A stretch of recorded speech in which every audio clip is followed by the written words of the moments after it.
Ladies and gentlemen, who is next?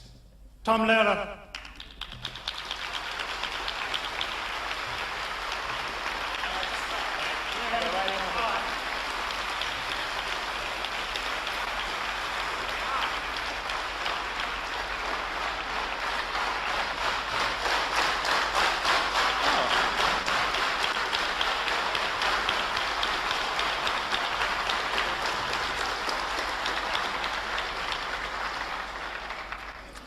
What a pleasure. I've been invited here for reasons which escape me to sing some of the songs with which I have been boring American audiences for many years. And most of these songs, I suspect, as a matter of fact, that the whole idea was part of a communist plot to undermine Danish-American relations. Or maybe it's our revenge for Victor Borge. But at any rate, all of these songs were really part of a huge scientific project to which I have devoted most of my life, namely the attempt to prolong adolescence beyond all previous limits. I understand that everybody in Denmark speaks English, but I don't know if you speak American. And I'm going to try and insert a brief explanation of each song before I sing it. There still may be some references which escape you. If so, I suggest that tomorrow morning you ring up the American Embassy, and I'm sure they'll have some useful suggestions for you. If that's too much trouble, I can only suggest that you approach this performance in the same spirit as you would, say, a performance of Götterdämmerung in German, namely that the sheer, overwhelming beauty of the music makes it unnecessary to understand exactly what's going on. Well, supposing we start with a really American song to test you out. Speaking of that, I never really thought I looked particularly American, but it turns out in Europe everybody can spot an American right away, and they come up to you on the street and they punch you and they say, "Get out of Vietnam," and things like that. It makes conversation a little strange. But anyway, here's a song about the American South. There are many songs of that type, but I've always felt that these songs really don't go far enough. This song goes too far. Well, I want to go back to Dixie. I want to go back to Dixie. Take me back to dear old Dixie. That's the only little old place really old me. Old times there are not forgotten, whopping slaves and selling cotton and waiting for the Robert E. Lee. It was never there on time. I'll go back to the Swanee where pellagra makes you scrawny and the jasmine and the tear gas smell just fine. I really am a fixin' to go back where there's no mixin' down below that Mason-Dixon line. Won't you come with me to Alabama, back to the arms of my dear old mammy? Her cooking's lousy and her hands are clammy, but what the hell, it's home. Yes, for paradise the Southland is my nominee. Just give me a ham hock and a grit of harmony. I'm gonna stop relaxing down in Birmingham or Jackson when we're having fun. Why, no one interferes. I want to talk with Southern gentlemen and put that white sheet on again. I ain't seen one good lynching in years. The land of the boll weevil, where the laws are medieval, is calling me to come and nevermore roam. I want to go back to the Southland, that y'all and shut my mouth land, be it ever so decadent. There's no place like home. All right.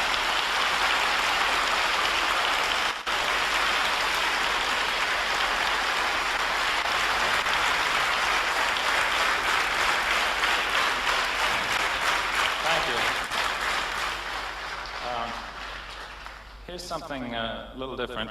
A few years ago, there was much discussion about the concept of a multilateral force. The idea of this was that the United States would join with the other free nations in a nuclear force, including our current friends, like France, and our traditional friends like Germany. Well, the specific idea of MLF, as it was called, is now abandoned, but the idea of sharing nuclear weapons is still with us, so perhaps this song is not so out of date after all.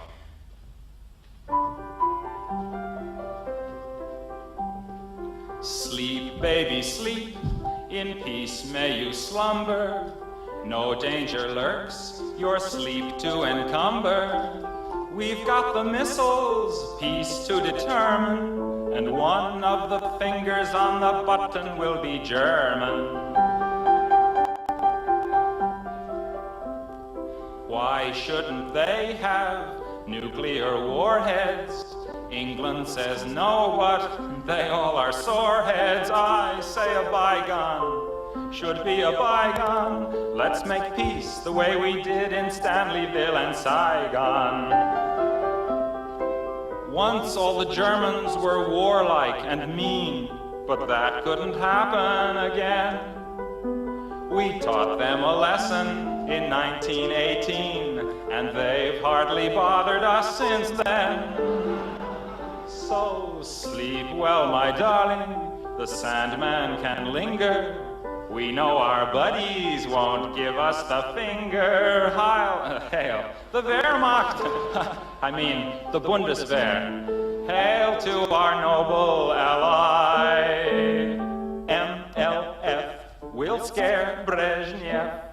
I hope he is half as scared as I.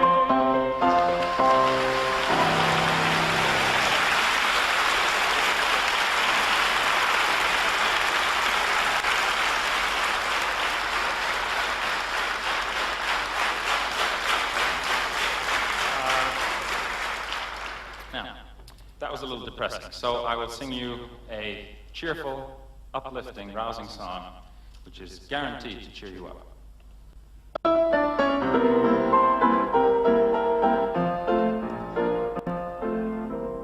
When you attend a funeral, it is sad to think that sooner or later those you love will do the same for you.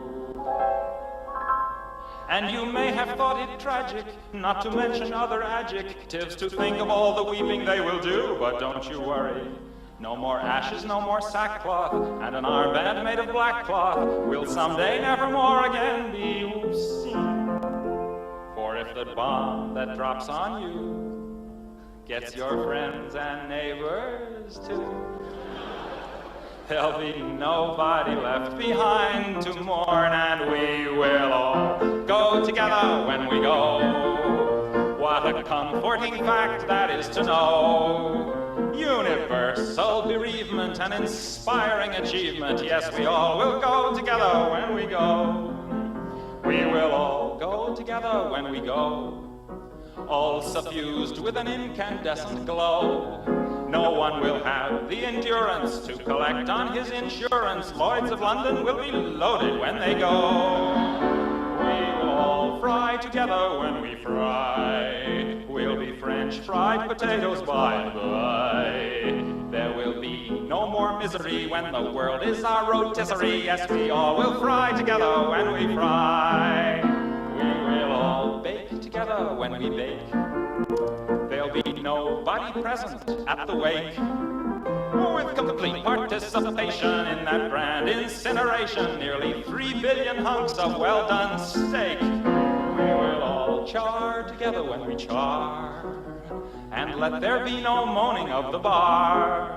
Just sing out a Te Deum when you see that ICBM, and the party will be come as you are.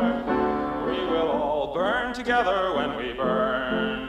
There'll be no need to stand and wait your turn. When it's time for the fallout and St. Peter calls us all out, we'll just drop our agendas and adjourn. You will all go directly to your respective Valhallas. Go directly, do not pass go, do not collect $200. And we will all go together when we go. Every Hottentot and every Eskimo. When the air becomes Uranus, We will all go simultaneous. Yes, we all will go together when we all go together. Yes, we all will go together when we go.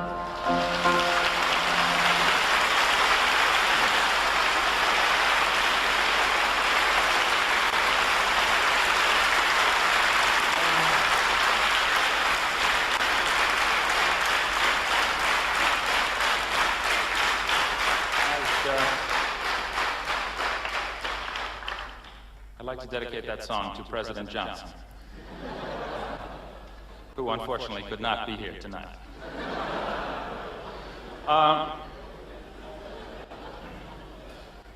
There was a time when an American about to go overseas would be warned not to drink the water.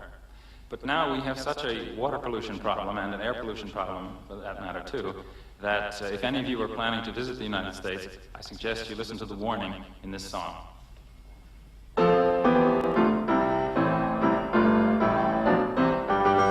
If you visit American City, you will find it very pretty. Just two things of which you must beware. Don't drink the water and don't breathe the air. Pollution, pollution, they got smog and sewage and mud. Turn on your tap and get hot and cold running crud. See the halibuts and the sturgeons are being wiped out by detergents. A fish gotta swim and birds gotta fly, but they don't last long if they try. Pollution, pollution, you can use the latest toothpaste and then rinse your mouth with industrial waste. Just go out for a breath of air and you'll be ready for Medicare. The city streets are really quite a thrill. If the hoods don't get you, the monoxide will. Pollution, pollution, wear a gas mask and a veil. Then you can breathe, long as you don't inhale. Lots of things there that you can drink, but stay away from the kitchen sink. Throw out your breakfast garbage, and I've got a hunch that the folks downstream will drink it for lunch. So go to the city, see the crazy people there, like lambs to the slaughter. They're drinking the water and breathing the air.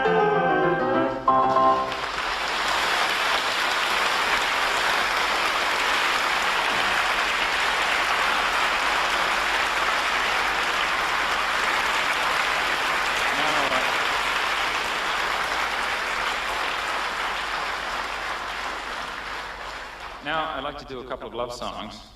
First of all, the type of love song in which the man assures the girl that although the years ahead will almost certainly destroy every vestige of her already dubious charms, that nonetheless his love for her will shine on forever through the years. Another example of realism in the popular song. This one is called When You Are Old and Gray.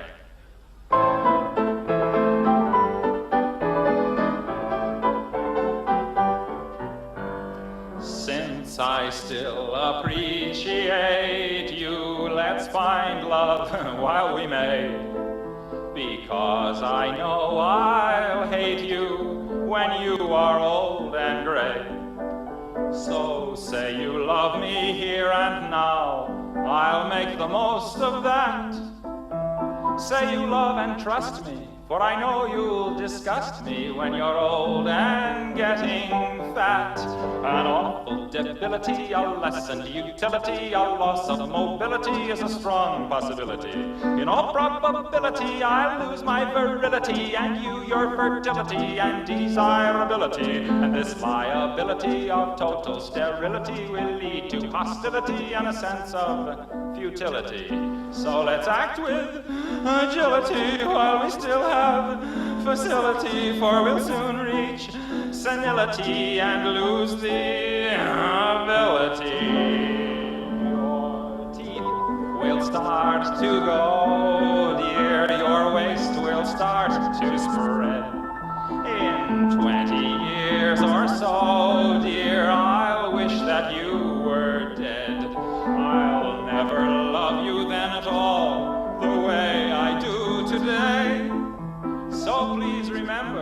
when I leave in December.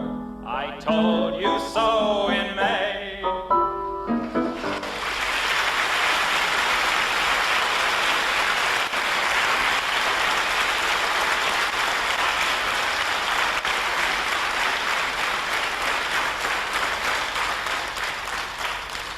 I must confess that I wrote that song when I was 21 years old, and somehow it doesn't seem so funny anymore. But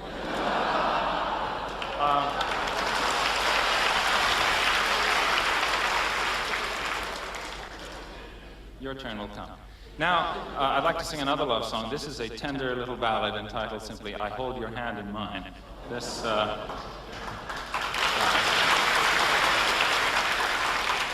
if I forget the words, you can help me out. Of all the songs that I have ever sung, this is the one that I have had the most requests not to. I hold your hand in mine, dear. I press it to my lips. I take a healthy bite from your dainty fingertips. My joy would be complete, dear, if you were only here. But still I keep your hand as a precious souvenir. The night you died, I cut it off. I really don't know why. For now, each time I kiss it, I get bloodstains on my tie. I'm sorry now I killed you, for our love was something fine.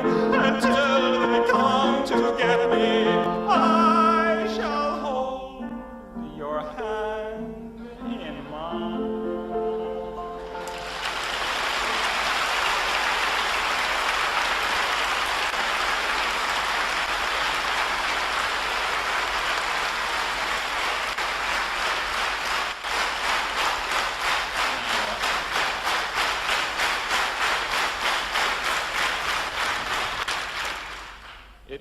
It's very comforting to know that as we sit helplessly by and watch the world slip slowly down around our ankles, that the United States still has one instrument of diplomacy to fall back on, the United States Marines. Here's a song about that.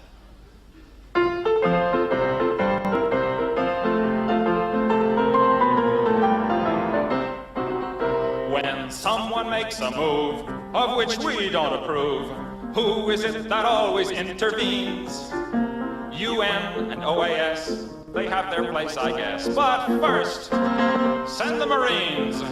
We'll send them all we've got. John Wayne and Randolph Scott. Remember those exciting fighting scenes.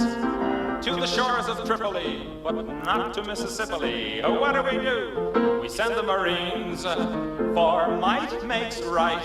Until they've seen the light, they've got to be protected, all their rights respected, till somebody we like can be elected. Members of the Corps all hate the thought of war. They'd rather kill them off by peaceful means. Stop calling it aggression. Ooh, we hate that expression. We only want the world to know that we support the status quo. They love us everywhere we go. So when in doubt, send the Marines.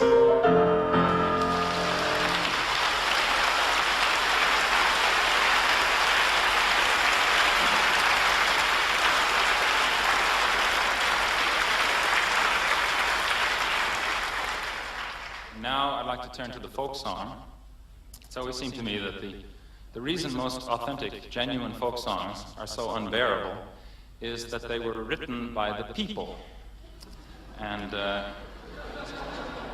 so I thought I'd try one myself. This one is an ancient Irish ballad which goes back as far as 1947 and has all the characteristics of that art form, in particular an idiotic refrain, rickety-tickety-tin, and hundreds of verses.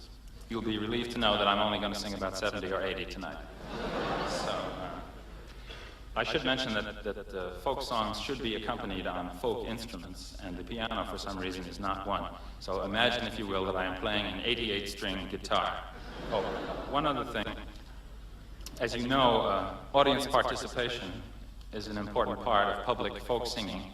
So if any of you feel like joining in on this song, I would appreciate it if you would get out.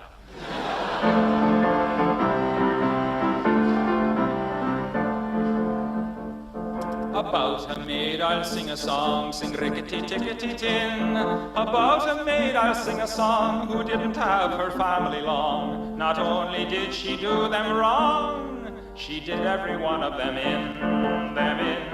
She did every one of them in. One morning in a fit of pique, sing rickety-tickety-tin. One morning in a fit of pique, she drowned her father in the creek. The water tasted bad for a week, and we had to make do with gin, We had to make do with gin. Her mother she could never stand, sing rickety-tickety-tin. Her mother she could never stand, and so a cyanide soup she planned. The mother died with a spoon in her hand, and her face in a hideous grin. A grin, her face in a hideous grin. She weighted her brother down with stones, rickety-tickety-tin. She weighted her brother down with stones and sent him off to Davy Jones. All they ever found were some bones and occasional pieces of skin, occasional pieces of skin.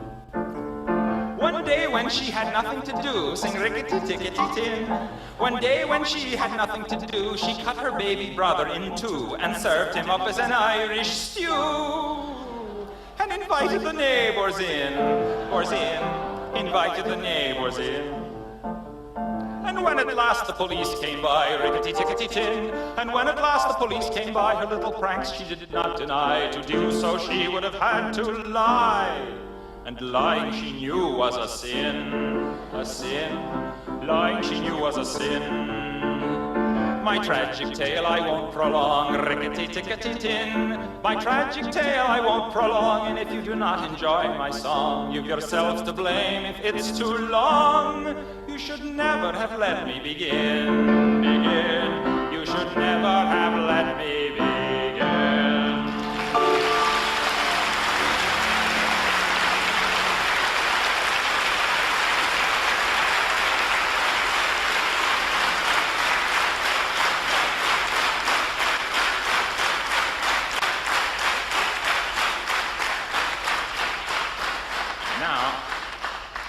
Here's a song I always get requests for, but I can't understand for the life of me why. It's simply the names of the chemical elements set to a Gilbert and Sullivan tune. I think the only reason I do it is to see if I still can. We'll try.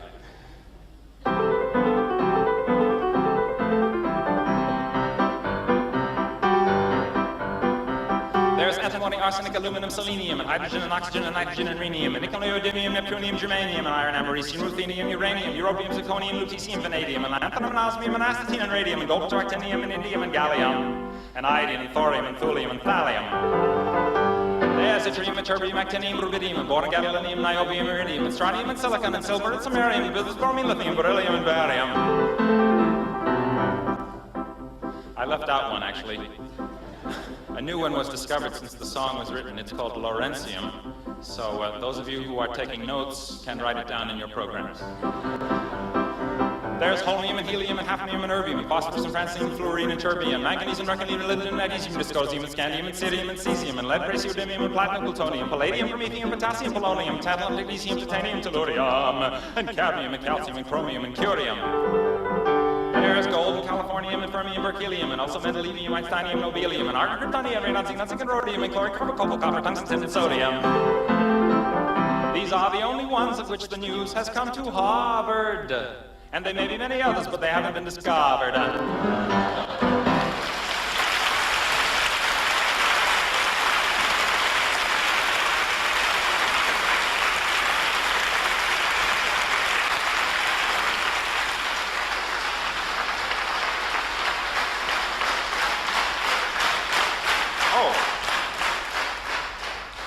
Thank you. You may be interested to know that there is an older, much earlier version of that song, which is due to Aristotle, and which goes like this. There's earth and air and fire and water.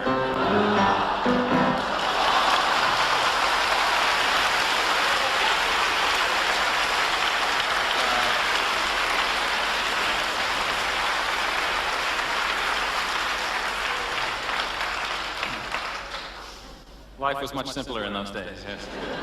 Now, I would like to say something about pornography, or as we call it in the United States, smut. Wonderful word. Yes. There have been many cases in the American courts recently about this very problem. The United States Supreme Court, for example, has decided that a book or a film can be banned if it arouses the prurient interests of the average person. Now, prurient, I looked that up. It means having itching, morbid, or lewd and lascivious desires. Now, surely that describes all of us here tonight. But I disagree with this principle because I really enjoy having my prurient interests aroused. And in fact, there's only one thing I enjoy more than having them aroused, and that is having them gratified.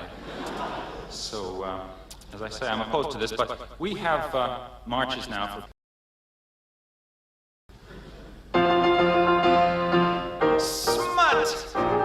Give me smut and nothing but a dirty novel I can't shut if it's uncut and unsubtle. I've never quibbled. If it was ribbled, I would devour where others merely nibbled, as the judge remarked the day that he acquitted my Aunt Hortense. To be smut, it must be utterly without redeeming social importance. Pornographic pictures I adore. Indecent magazines galore. I like them more if they're hardcore. Bring on the obscene movies. Magazines, murals, newspapers, postcards, neckties, samplers, stained glass windows, tattoos, anything. More, I'm still not satisfied. Stories of tortures used by debauchers, lurid, licentious, and vile. Make me smile. Novels that pander to my taste for candor give me a pleasure sublime. Let's face it, I love slime. All books can be indecent books, though recent books are bolder. For filth, I'm glad to say, is in the mind of the beholder. When correctly viewed, everything is lewd. I can tell you things about Peter Pan and the Wizard of Oz. There's a dirty old man. I thrill to any book like Fanny Hill, and I suppose I always will, if it is swill and really filthy. Who needs a hobby like tennis or philately? I've got a hobby, rereading Lady Chatterley. But now they're trying to take it all away from us unless we take a stand, and hand in hand we fight for freedom of the press. In other words, smut, I love it. Ah, the adventures of a slut. Oh, I'm a market they can't glut. I don't know what compares with smut. Hip, hip, hooray, let's hear it for the Supreme Court. And don't let them take it away.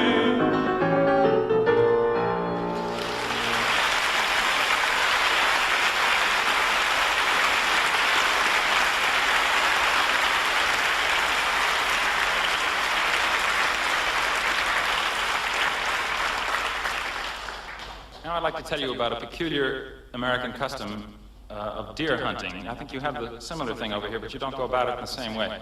See, what happens, by the time I get back, it will be the deer hunting season, which I'm looking forward to. What happens is men put on bright red hats, and they go out in the woods, and they shoot at each other. And there's no penalty for this, and it's a lot of fun. So, once in a while, someone even shoots a deer.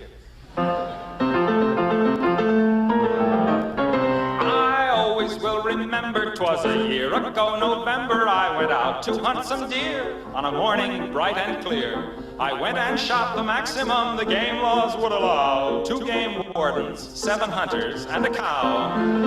I was in no mood to trifle. I took down my trusty rifle and went out to stalk my prey. What a haul I made that day. I tied them to my fender and I drove them home somehow. 2 game wardens, 7 hunters, and a cow. The law was very firm. It took away my permit, the worst punishment I ever endured. It turned out there was a reason. Cows were out of season and one of the hunters wasn't insured. People ask me how I do it, and I say there's nothing to it. You just stand there looking cute And when something moves, you shoot. And there's 10 stuffed heads in my trophy room right now. 2 game wardens, 7 hunters, and a purebred Guernsey cow.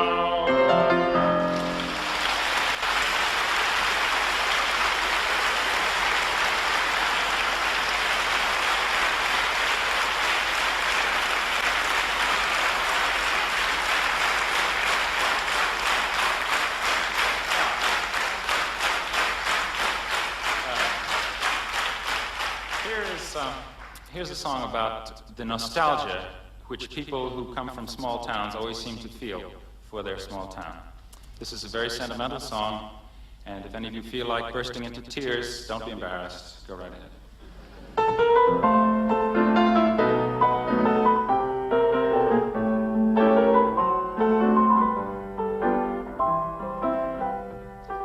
I really have a yen to go back once again. Back to the place where no one wears a frown, to see once more those super special, just plain folks in my hometown. No fellow could ignore the little girl next door. Ah, she sure looked sweet in her first evening gown. Now there's a charge for what she used to give for free in my hometown. I remember Sam, the druggist on the corner. He was never mean or ornery, he was swell.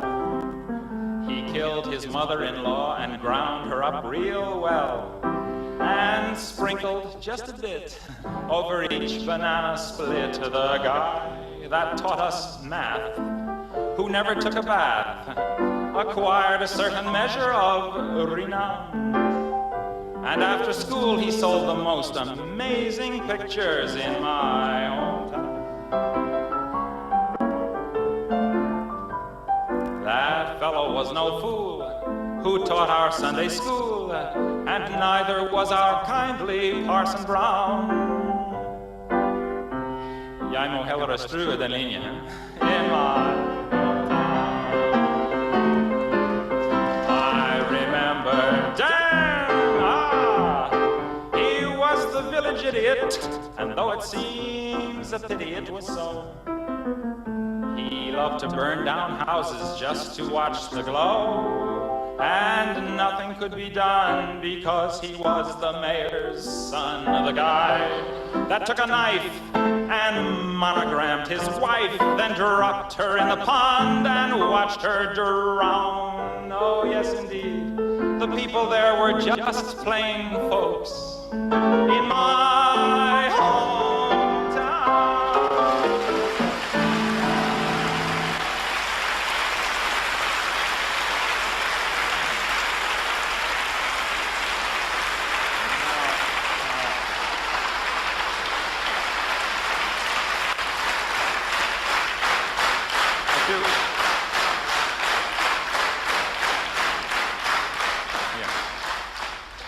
A few weeks ago, the American press reported that China had exploded a nuclear bomb. Now, this was a great step forward for China, of course, but it was an even greater step forward for the American press, because it was the first time that they had ever called it China instead of Red China. For 18 years, they've been hoping it would just go away. And it was the first time that they had called it a bomb instead of a device. So we were all very pleased at that. Well, with all the countries getting these bombs, it makes you sort of wonder who's next. It all began, of course, with the United States and Great Britain.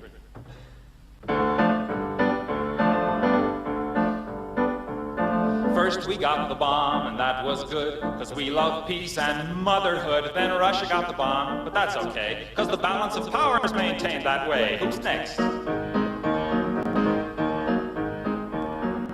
France got the bomb, but don't you grieve, because they're on our side, I believe. China got the bomb, but have no fears. They can't wipe us out for at least 5 years. Who's next? Then Indonesia claimed that they were gonna get one any day. South Africa wants 2, that's right. 1 for the black and 1 for the white. Who's next?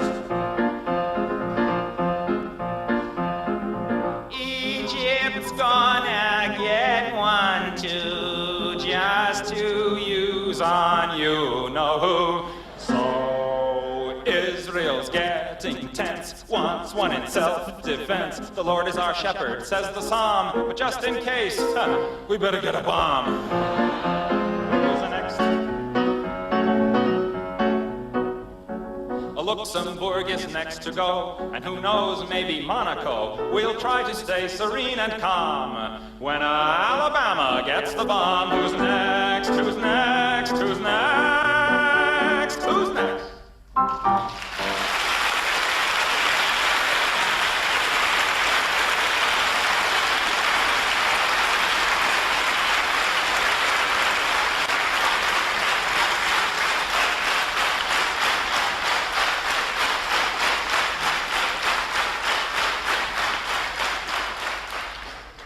I don't think people have enough fun nowadays.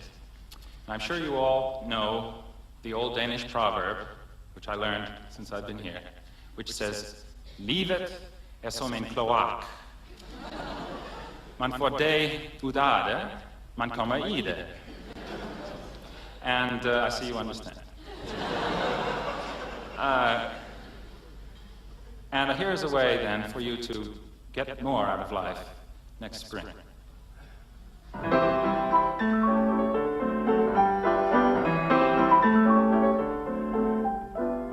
Spring is here, the spring is here. Life is skittles and life is beer. I think the loveliest time of the year is the spring. I do, don't you? Of course you do. But there's one thing that makes spring complete for me, and makes every Sunday a treat for me. All the world seems in tune on a spring afternoon when we're poisoning pigeons in the park. Every Sunday you'll see my sweetheart and me as we poison the pigeons in the park.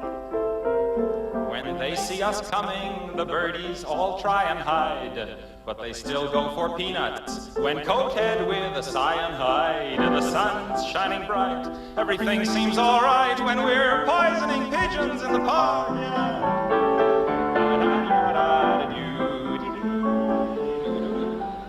We've gained notoriety and caused much anxiety in the Audubon Society with our games.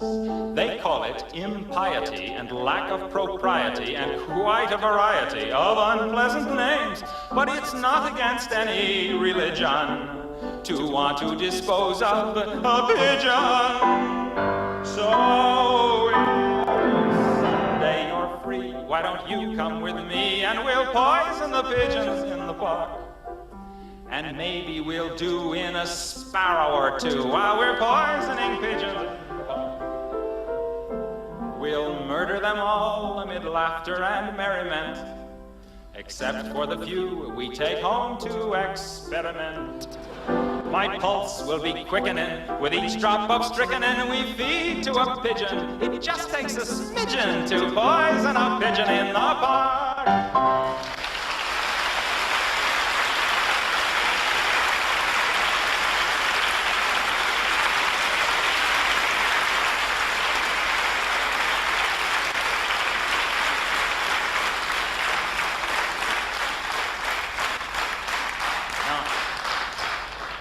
One week in February every year in the United States is officially designated as National Brotherhood Week. I have to explain that to you. What it means is that during that week, everybody must stop whatever they're doing, burning, killing, whatever, and love everybody else. Now, I'm sure you all agree that we ought to love one another. And we know there are people in the world who do not love their fellow human beings, and I hate people like that. So here's a song about National Brotherhood Week.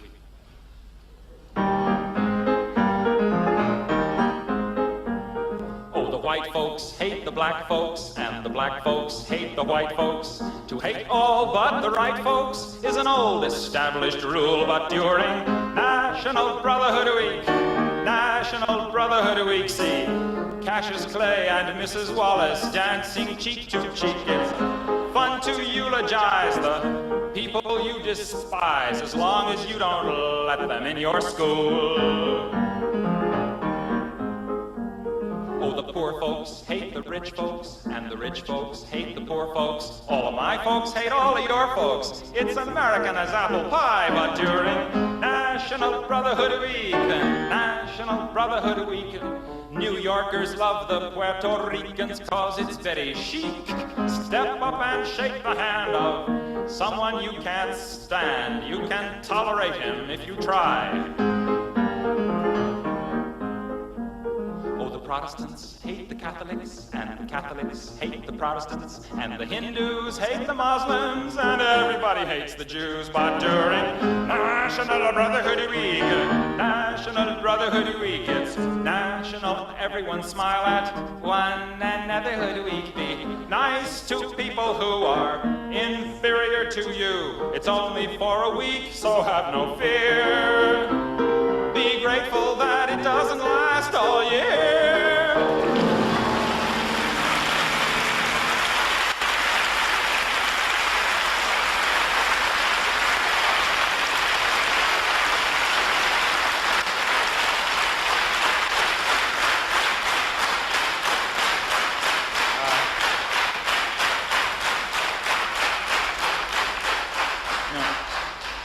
If this were an American television program, at this point there would be a pause for a commercial. So to make me feel at home, I will deliver a short commercial. All these songs are from phonograph records which I have made.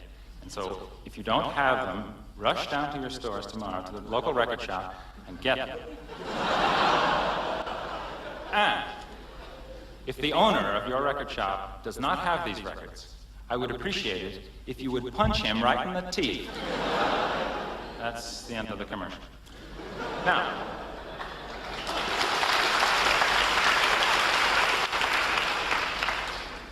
let me do a little bragging about our country for a moment, a little blatant chauvinism here. Of course, America is the foremost nuclear nation. And what made that possible? And what will make it possible for us to spend $20,000 million of our taxpayers' money to put some idiot on the moon? Well, it's the superiority of American technology, of course, as inspired by our great American scientists, such as Dr. Wernher von Braun.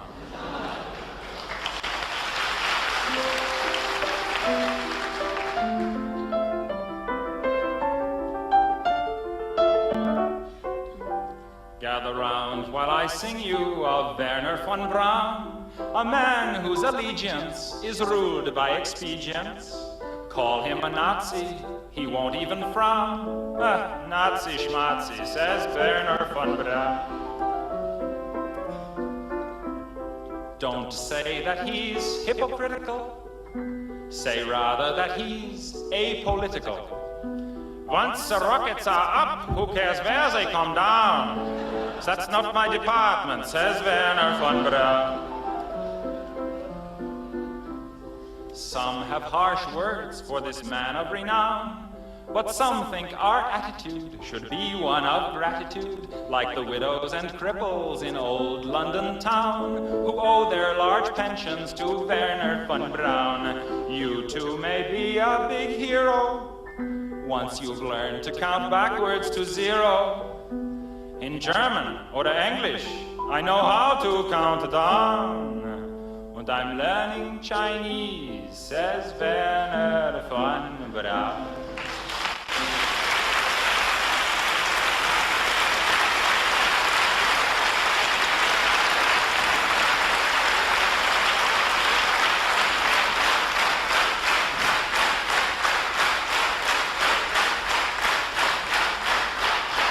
Now, every great war produces its great hit songs. And after the war is over, we like to gather around the piano and sing these songs. We enjoy singing the songs because they remind us of how much we enjoyed the war. Now, World War III, of course, is almost upon us, as you know, by popular demand. And it occurred to me that if any songs are going to come out of World War III, we better start writing them now. So I have one here. This is a song that some of the boys might have sung to their mothers as they might have gone bravely off to World War III. I should explain, in this song there's a reference to our two leading television commentators, Chet Huntley and David Brinkley. I thought this is particularly appropriate since, of course, as you know, World War III will be the first war to be on television. First World War, anyway. I certainly hope we all have color television by then.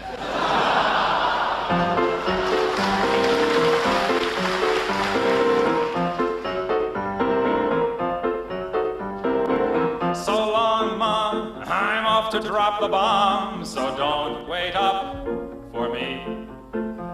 But while you swelter down there in your shelter, you can see me on your TV. While we're attacking frontally, watch Brinkley and Huntley describing contrapuntally the cities we have lost.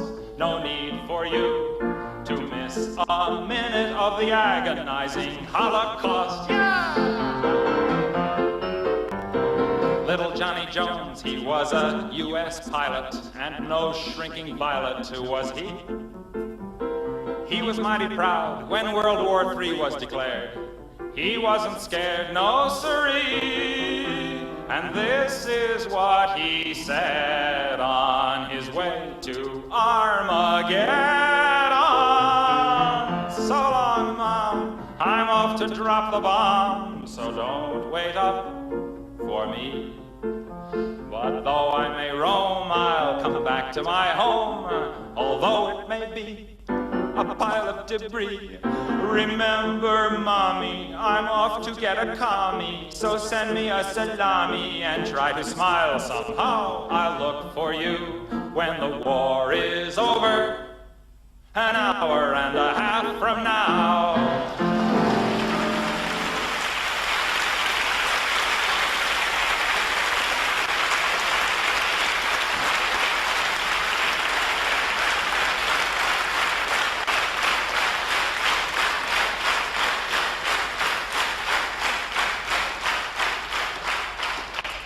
Well, it seems we have time for one more, and this is one I always like to close with. Recently, there has been a great deal of ferment in the Roman Catholic Church involving more liberal changes. In particular, they have permitted the use of vernacular language instead of Latin in portions of the Mass. They have made optional the eating of meat on Friday. This pleased me very much because I've always felt there was a basic inconsistency in the church dogma there. You see, it was all right for a soldier to kill a man on Friday, but it was a sin to eat him. Also, they have permitted the use of some secular music in portions of the liturgy. And I think that last was a particularly good idea, and inspired me with the thought that if they really want to sell what they have to sell, what they should do is redo some of the liturgical music in real popular song forms. So I tried one with the ragtime form, and it is called the Vatican Rag.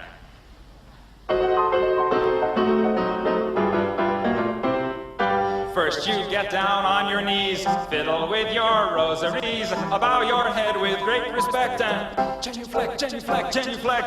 Do whatever steps you want if you have cleared them with the pontiff. Everybody say his own Kyrie eleison, doing the Vatican Rag.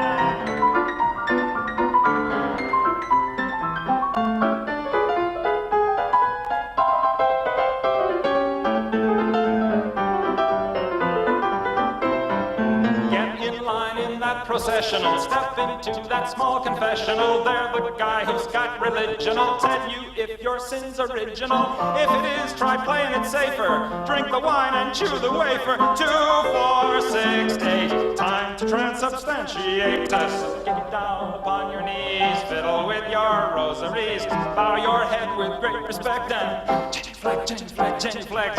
Make a cross on your abdomen. When in Rome, do like a Roman. Ave Maria, gee, it's good to see you. Getting ecstatic and sort of dramatic and doing the Vatican Rag.